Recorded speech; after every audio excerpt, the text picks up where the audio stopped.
Kyle Field, home to the Texans, going on their road and right into the snake pit, as we'll see the #1 team in the country, the Oregon Ducks, taking on a team from the SEC, the Texas A&M Aggies. For EA Sports College Football, I'm Reese Davis, joined.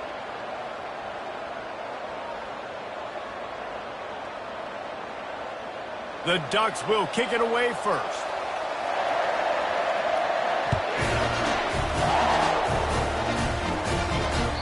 No chance for a return as that ball flies out of the back of the end zone.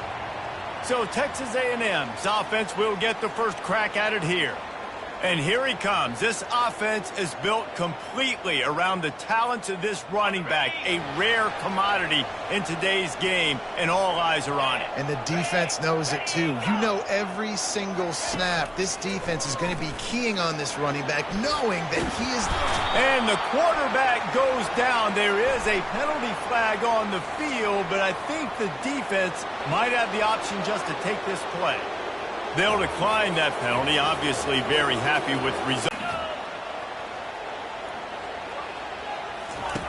He's looking to throw. Gets it out fast. They stop him almost immediately. Short gain there, and still a little ground to cover to pick up the first. This defense has kept them backed up. Now one more stop, and they can get off the field on 3rd and long. Looking to throw, and he needs a chunk play. And the defense makes a play, sacking him back at the 10. The Aggies send out the punt team to kick it away. 3 and out, they got stuck in reverse. They hope the punt can bail them out. So from his own end zone, the punt is away. Fields the punt, wants to make a play. He did a great job finding some running room on that return and was able to set up the offense with good field position.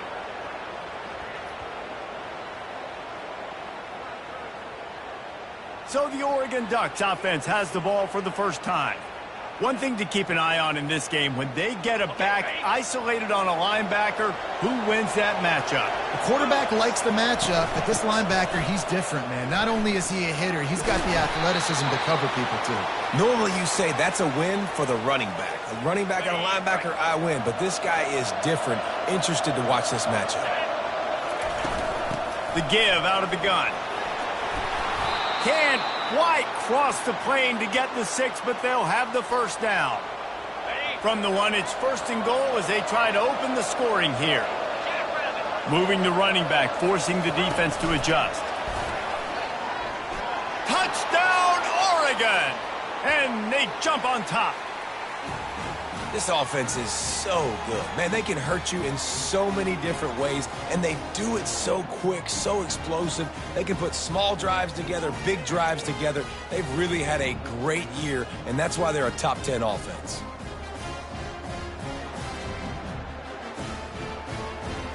They'll try to add another to their lead. And with the extra point, they get the first 7 of the game. Quick strike offense on that 3-play scoring drive. And it was capped off by a 1-yard touchdown pass.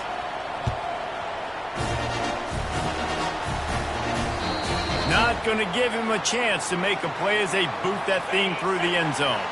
Texas A&M has it back, and we say howdy to the Aggie offense again. Last time, David, it was 1-2-3 kick. The last drive, that 3 and out, sometimes that puts your defense in a bad spot, and you got to get a drive together here so you don't wear the defense out. I just think, David, too predictable, that last drive. They got to do something here to get this defense on their heels. Wants to fire on 2nd down. And the Heat will get home, and the quarterback goes down at the 17. Well, that's their 3rd sack of the game, and we knew statistically coming into this game, this is one of the top 25 units in the nation getting after the quarterback. I just love how athletic they are up front, and they are giving this offensive line headaches and nightmares up to this point of the game. Not exactly the ideal situation for this offense. 3rd and long, backed up inside. And down goes the quarterback. There are penalty flags down, but it looks as if this might be on the offense. This defense happy with how that last play turned out, so they'll decline the penalty. Texas A&M will have to boot it away. 2nd time today they've been forced to punt. He gets it away from his own end zone. He'll return it from around the 50.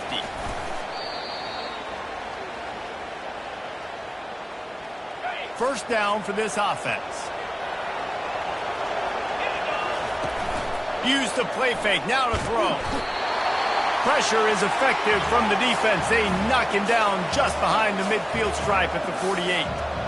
Play-action pass success has a lot to do with selling that fake. You could tell defense was not buying it, got in the backfield, got the big play.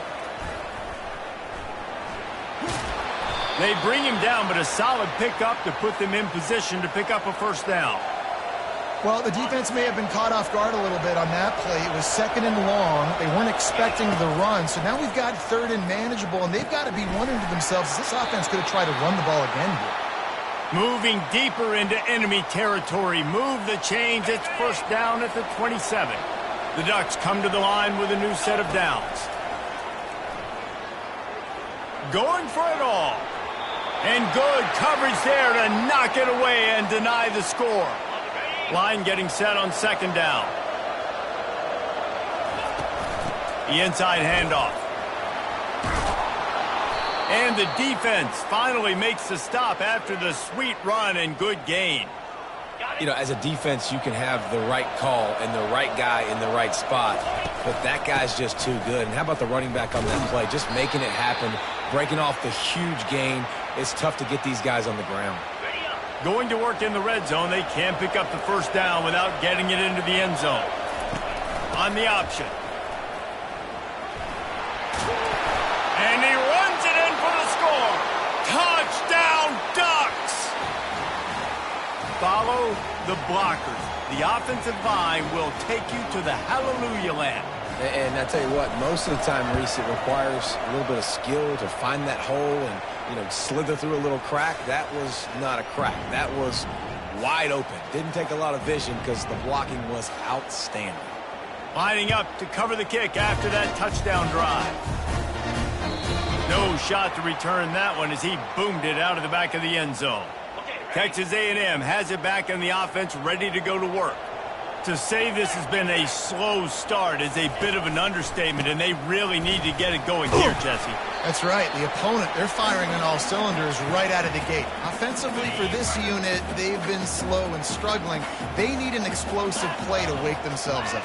Yeah, and it's just the first quarter, so it's not the end of the world. You've seen slow starts, but you got to continue to pick and pick and pick until you find that play or that scheme that you can use against this defense. It'll be 3rd and short from their own 33.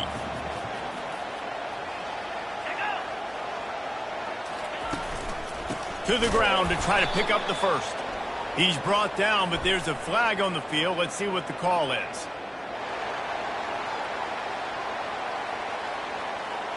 Yeah, and you see some people get upset with offsides in the defense. I call it the cost of doing business. It's just part of being great off the football. Sometimes you'll guess and sometimes you'll be wrong. The first one is always on me, Coach, you know, and the second one, you know, usually he takes me out of the game. He's brought down, but there's a flag on the play. Let's see if it stands.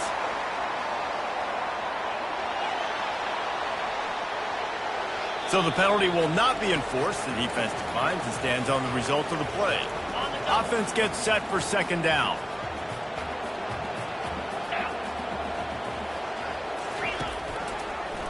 Quarterback on the keeper. Nowhere to run on that one. He loses 4 on the carry.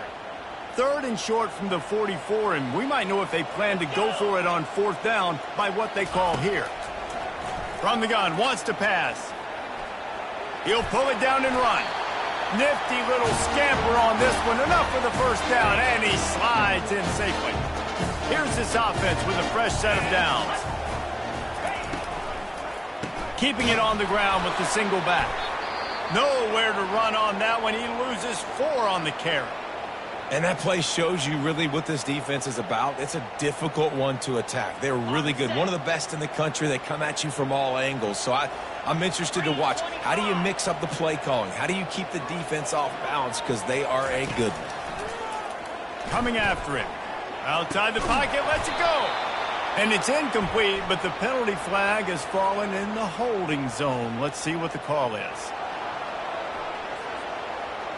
They'll decline the penalty here and let the result of that play stand. That incompletion brings up third down for the offense. Looking to throw, and he needs a bunch. Pressure gets his first sack. Listen, guys, I'm a pass rusher. Everybody remembers their first sack.